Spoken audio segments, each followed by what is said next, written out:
Hi, I'm Crystal Stump, founder and CEO of ABC Consulting and former Virginia ABC Special Agent from the Alcoholic Beverage Control Authority. This video is going to be part 2 of record keeping. So if you would want to settle in and learn about your ratio and record keeping and how to stay compliant with the Virginia ABC Authority, pour yourself a drink. You're going to need it.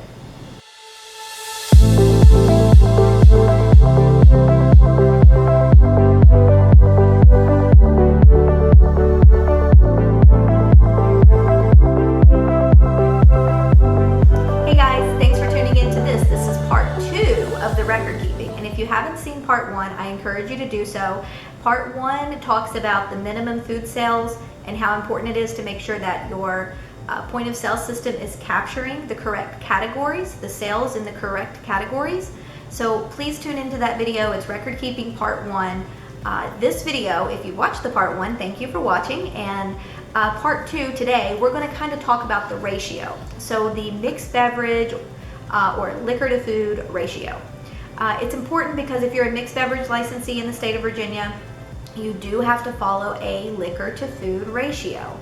Honestly, if you want my opinion about it, I don't like it. I wish that it would go away, and every year at the General Assembly, somebody tries to bring a bill forward and it never passes. It doesn't get anywhere. And it's disappointing, but I understand why Virginia doesn't want to change the ratio. Their focus is they want all businesses in Virginia that sell alcohol to be restaurants, okay? But I kind of feel like that if a business wants to not sell food, maybe they just pay a little bit more for the liquor license, because liquor licenses in Virginia compared to the rest of the US are not expensive. They're not expensive licenses, and I kind of feel like the ABC Authority makes up for it with their penalties. Their agents love to come around and teach you by, you mess up, you don't know your industry, and you mess up, you're going to be paying a fine for it. So the fines are $2,500. They can be anywhere from $500 to $2,500. I've seen a $7,000 fine. I've seen a $20,000 fine. So they can be very expensive. But anyway, I didn't mean to get off on that tangent. But the ratio, for now, it's here. It's something that licensees have to deal with, and some have a hard time meeting the liquor to food ratio. And this video today is going to cover how to calculate it, because I think a lot of people mess up just on the calculation of trying to figure out how to calculate that food to liquor ratio. So I have a calculator on my website. If you go to vaabc.com, the website is at the top of the screen. Go to services and scroll down to ratio calculator, and we have a ratio calculator there, and I'm going to go over all of this in just a second. But what's important, guys, before we even get to calculating the ratio, is to make sure that you're categorizing and collecting the sales and categorizing those sales properly. Because how can you do a ratio calculation if all of your food and sales is not even being captured properly? So one thing to note is your wine and beer being categorized as wine and beer and not liquor? In my part 1 video, I talked about how we were reviewing a point of sale report for our clients one month, and we realized there were no wine and beer sales, and their staff had been plugging the sale in and categorizing all the wine and beer into the liquor, which inflated their liquor to food ratio substantially. And if we hadn't caught that, it could have been a disaster. So you do need to make sure that you're calculating and categorizing those sales properly, okay? The other thing is, are you categorizing your food properly? Did you know that the non-alcoholic beverages count in helping you with your ratio? They get to be lumped in with the food. So food and non-alcoholic beverages. How many free sodas is your staff giving away? I see all the time businesses that are struggling to meet the ratio, and they will have a group of people come in to eat and give them all free drinks.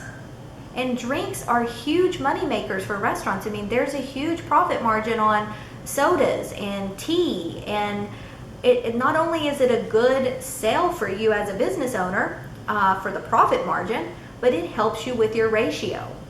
So if somebody comes in and orders a Coke and you don't ring that up, you're losing an opportunity to be able to inflate, and utilize and count that sale for your food sales on the ratio calculation, because you're losing those non-alcoholic drinks sales.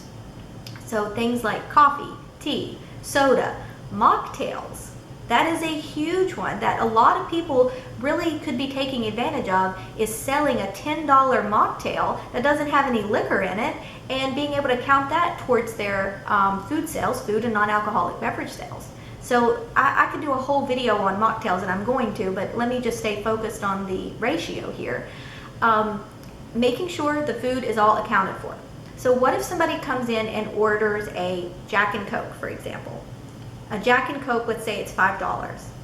That person, the bartender, will make Jack Daniels and Coca-Cola, they mix it together and they serve it to the customer. And that sale is $5. That $5 is supposed to be categorized as a mixed beverage sale or a liquor sale. But let's say somebody comes in and orders a Red Bull and a shot of Jack. The Red Bull should be rung up under a non-alcoholic beverage because it is a separate drink of its own. Usually a Red Bull is served in a can and you drink that and then you have your shot separate, okay? So that Red Bull is going to go in the non-alcoholic beverage sale. Now if the bartender mixes the drink together, then it has to go into the mixed beverage sale, okay? But there is a lot of people that come in and order a glass of Coke and then they order a shot of Jack. And if they order a Coke and it's not mixed together, where's that Coke sale going? I think a lot of times it's not even being charged. It's just not even being charged. So you're losing out on that. And you want to make sure that you train your staff on how to handle these things and how to collect the sale and put the sale in the proper category. Another one is food sales that are not accounted for. A lot of people want to give discounts. And when you start discounting all of your food, you're losing opportunity to be able to meet your ratio because you're discounting all of this food. Wine and beer does not go into your ratio calculation. So why don't you discount legally your wine and beer and give those discounts? If you're wanting to run a special, run your specials on your wine and beer, not your food sales, because you need as many food sales as you possibly can get, okay? Another way that people can obtain food sales is they can set up a buffet. And if they want to operate a buffet, it has to be done properly. If you go eat at a buffet, you know that when you go in, you pay for the buffet, let's say it's $10, you need to give that person, that customer, something for that $10. So a plate or a ticket. If you give them a ticket for that $10 buffet, when that person redeems that ticket with their server or at the staff where the buffet is, if they redeem that ticket, then that is a ticket sale of $10 for that buffet. So buffets are great if you work and do it proper. You got to do the proper record keeping for it. The buffet tickets are all counted at the end of the night, and you add that up, and that is your $10 per person buffet. You can't just say, oh, I have a buffet here, it's $10 a person, we had 300 people come through tonight, so that's 300 times 10, that's my sales for tonight. It does not work like that with the ABC Authority. They're not going to be happy about that at all. They're going to say you're circumventing the law. You have to do it legitimately. You have to say, if you come in here, you have to eat. We're a restaurant tonight. We're having crab legs. It's $10 a person. Redeem your ticket. And if they don't redeem their ticket because they don't eat, then you can't count it as a food sale. Okay? So that's a little thing to consider when you're trying to make sure you're able to meet this ratio. Let's do the ratio calculation together. I want to walk you through that and kind of walk you through the definition of ratio and how the ABC Authority defines it and how it is in the code. So the Virginia ABC instituted this food to liquor ratio that all mixed beverage restaurants must follow to be in full compliance with the state's regulations. Food refers to food and non-alcoholic beverages. Confusing, I know. But food is actually food and non-alcoholic beverages. Mixed beverages means liquor and mixed drinks, which I know that can be a little confusing too, because a shot of liquor in the eyes of the Virginia ABC Authority is considered a mixed beverage. So any liquor or mixed drinks goes into your mixed beverage category. Wine and beer is not included in this ratio calculation. The formula is as follows. A minimum of 45% of the total gross sales must be from food and non-alcoholic beverages. Conversely, alcohol sales should comprise of no more than 55% of these sales. The ratio is calculated over the course of your license year, not monthly. To-go items may not be included in the food and non-alcoholic beverage sales. So guys, that's why it's important that you pull out and you know what your to-go sales are. If you do thousands of dollars a month in food sales, those cannot count toward your ratio calculation. It has to be on-premise consumption sales. Why is the food beverage ratio important? Each year, Virginia mixed beverage licensees are required to submit the mixed beverage annual review. This is known as the MBAR, the mixed beverage annual review. If you're a mixed beverage licensee, you have to fill out this mixed beverage annual review. And let me tell you, most people fill that form out wrong, incorrectly, and it automatically triggers an audit if it is filled out wrong. So if you don't take the time and take the MBAR serious when you get ready to fill that in, you could be opening yourself up for an audit by the agent and a huge mess. If you're not good at record keeping, you're going to be in for a big mess. You could end up getting a revoked license because you didn't do your MBAR correctly and you don't have proof to back up what you put on that MBAR. So that's very important. I mentioned this already about the annual categories, or the categories that you should be collecting every month. But on the MBAR, I know this sounds confusing, but on the MBAR, the categories are a little bit different. You have to have the monthly categories, which I already trained you on in the first video. I'll go over them really quick. The monthly categories is entree, other food, wine and beer, mixed beverage, and to go. On the MBAR, they actually combine the food and non-alcoholic beverage total, so all your food and all your non-alcoholic beverages, and then you provide your mixed beverage total, your wine and beer total, and your miscellaneous.